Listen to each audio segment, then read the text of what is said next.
ಅವರಾಗೆ ಮಾಡಕ್ಕೆ ಬರಲ್ಲ ಡಿಸಾಲ್ವ್. ಸ್ವಂತ ಅವರೇ ನಿರ್ಣಯ ತಗೊಂಡು ಅವರೇ ಡಿಸಾಲ್ವ್ ಮಾಡಕ್ಕೆ ಬರಲ್ಲ.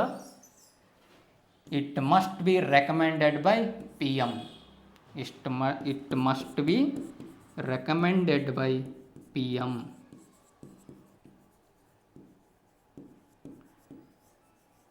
ಅಂದರೆ ಪ್ರಧಾನಮಂತ್ರಿಗಳು ರಾಷ್ಟ್ರಪತಿಯವರಿಗೆ ಹೇಳಬೇಕು ಡಿಸಾಲ್ವ್ ಮಾಡ್ರಿ ಅಂತ, ಅವಾಗ ಮಾತ್ರ ಲೋಕಸಭೆಯನ್ನು ಡಿಸಾಲ್ವ್ ಮಾಡ್ಬೋದು. ನೆಕ್ಸ್ಟ್ ಇನ್ನೊಂದು ಅಧಿಕಾರ ಏನಂದರೆ ಅವರಿಗೆ appoints the speaker, deputy speaker when the office is vacant. ರಾಷ್ಟ್ರಪತಿಯವರು ಯಾವಾಗ ಸ್ಪೀಕರ್, ಸಭಾಪತಿ ಮತ್ತು ಉಪಸಭಾಪತಿ ಹುದ್ದೆಗಳು ಖಾಲಿ ಇರುತ್ತೆ, ಖಾಲಿಯಾಗಿರ್ಬೇಕು, ಅವಾಗ ಮಾತ್ರ ಒಬ್ಬರನ್ನು ಅವರು ನೇಮಿಸಬಹುದು. And nominated personalities to Rajya Sabha. ರಾಜ್ಯಸಭೆಗೆ 12 ಜನರನ್ನು ನಾಮನಿರ್ದೇಶನ ಮಾಡ್ತಾರೆ ರಾಷ್ಟ್ರಪತಿಯವರು. ಆರ್ಟಿಕಲ್ 80. ಇದು ಅವರಿಗೆ ಶಾಸನದತ್ತವಾಗಿ ದೊರೆತಿರ್ತಕ್ಕಂಥ ಅಧಿಕಾರ.